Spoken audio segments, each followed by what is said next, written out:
Hello friends, welcome to my channel. और आज की वीडियो में मैं आपके साथ शेयर करने वाली हूँ सेंटेंस यानी कि सेंटेंस होता क्या है। वाक्य, सेंटेंस का हिंदी में अर्थ होता है वाक्य। सेंटेंस या वाक्य क्या होते हैं? A group of words which makes complete sense is called sentence. शब्दों के जिस समूह से पूरा अर्थ निकलता है उसे हम वाक्य कहते हैं। जो शब्द होते हैं उससे पूरा अर्थ निकलता हूँ, जो भी वर्ड है उसका पूरा अर्थ निकलता हूँ, मीनिंग निकलता है, उसी को हम वाक्य कहते हैं। शब्द शब्दों से मिलकर बनते हैं, शब्दों के समूह से मिलकर बनते हैं वाक्य, और वाक्यों से मिलकर बनते हैं पैराग्राफ। ये तो हुआ सेंटेंस की डेफिनेशन। और सेंटेंस होते कितने प्रकार के हैं? सेंटेंस होते हैं 5 प्रकार के, 5। फर्स्ट होते हैं अजर्टिव सेंटेंस यानी कि साधारण वाक्य। सेकंड है इंट्रोगेटिव सेंटेंस यानी कि प्रश्नवाचक वाक्य। थर्ड है एक्सक्लेमेटरी सेंटेंसेस यानी कि विस्मयादिबोधक वाक्य। चौथा है इम्परेटिव सेंटेंसेस यानी कि आज्ञासूचक वाक्य। पांचवा है ऑपेटिव सेंटेंस यानी इच्छासूचक वाक्य। ये है 5 प्रकार के वाक्य यानी कि सेंटेंसेस। सबसे पहला जो है सेंटेंसेस है जिसकी ये डेफिनेशन है कि अजर्टिव सेंटेंस जो वाक्यों के तथ्यों को व्यक्त करते हैं या घटनाओं की सूचना देते हैं या वस्तुओं का जो वर्णन करते हैं उसे अजर्टिव सेंटेंस यानी कि साधारण वाक्य कहते हैं। ऐसे वाक्य होते हैं जिनमें तथ्यों को व्यक्त करते हैं, जैसे कि फॉर एग्जाम्पल देख लें कि Pandit Jawaharlal Nehru was first prime minister of India, यानी कि पंडित जवाहरलाल नेहरू हमारे देश के पहले प्रधानमंत्री थे। ये एक तथ्य है और ये सही है, तो ये आता है अजर्टिव सेंटेंस के अंदर। सेकेंड एग्जाम्पल देख लें कि the prime minister of Narendra Modi is the prime minister of India, यानी कि नरेंद्र मोदी हमारे देश के प्रधानमंत्री है और ये भी एक तथ्य है, तो ये भी एक सही बात है। तो ये भी सेंटेंस अजर्टिव सेंटेंस की ही अंदर आता है। और इसी प्रकार से अगर कहें कि you are a good teacher या my father is going to office, यानी कि ये घटनाओं को बारे में सूचना दे रहे हैं, बता रहे हैं, तो ये हुआ अजर्वेटिव सेंटेंस की जो डेफिनेशन है वो बोल सकते हैं। अब अजर्वेटिव सेंटेंस भी 2 प्रकार के होते हैं। फर्स्ट ऑफ ऑल होता है अफर्मेटिव सेंटेंसेस और दूसरा होता है नेगेटिव सेंटेंस, यानी कि फर्स्ट है अफर्मेटिव सेंटेंस और दूसरा है नेगेटिव सेंटेंस।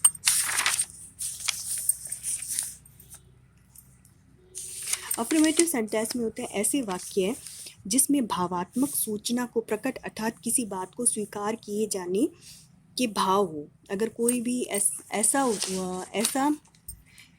वाक्य है जिसमें भाव, जो मन के भाव है, जो उसे स्वीकार कही गई है, जो बात को स्वीकार किया गया है, उसे इस कैटेगरी में लाया जा सकता है। जैसे फॉर एग्जांपल देख ले सकते हैं कि शी इज़ वीपिंग, यानी कि वो रो रही है, and he hard work way, यानी कि हार्ड वर्क करता है या हार्ड वर्क करता है, तो ये अफर्मेटिव सेंटेंस के अंतर्गत आएगा।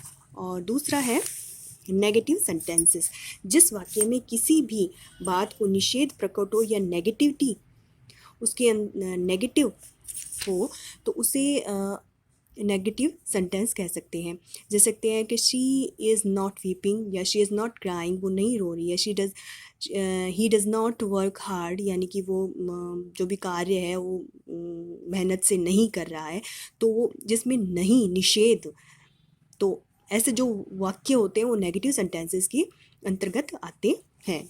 और दूसरा वाक्य है इंट्रोगेटिव सेंटेंस। इंट्रोगेटिव सेंटेंस जिन वाक्यों में प्रश्नों का बोध हो उसे प्रश्नवाचक सेंटेंस कहते हैं।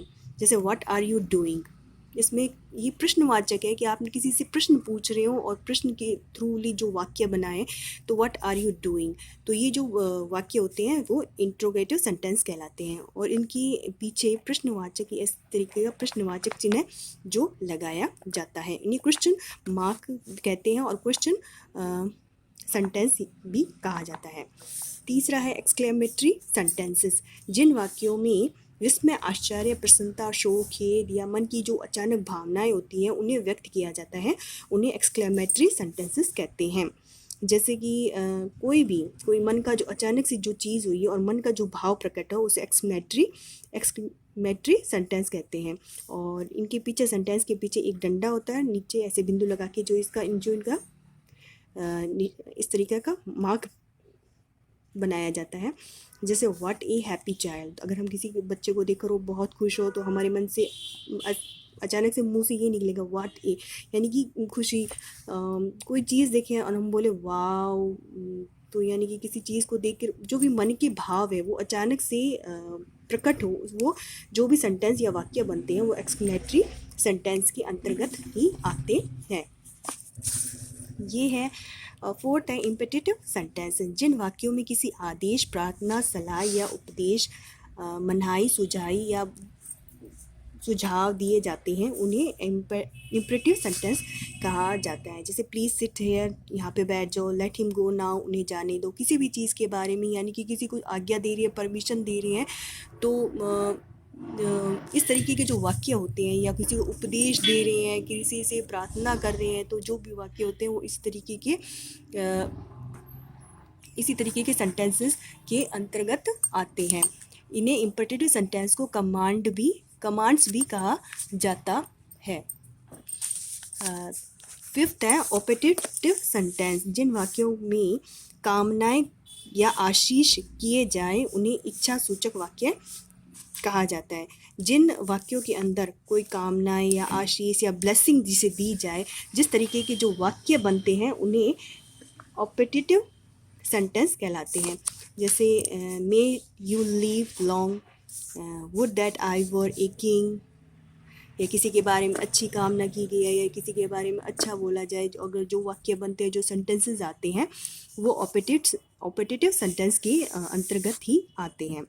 ये तो मैंने आज आपको बताया कि सेंटेंस क्या है, सेंटेंस के कितने प्रकार हैं,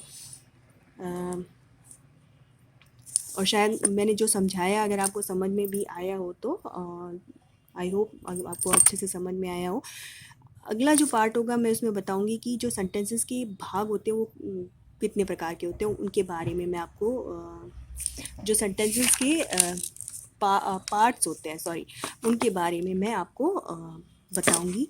और उम्मीद करती हूँ कि आपको मेरा वीडियो पसंद आया होगा।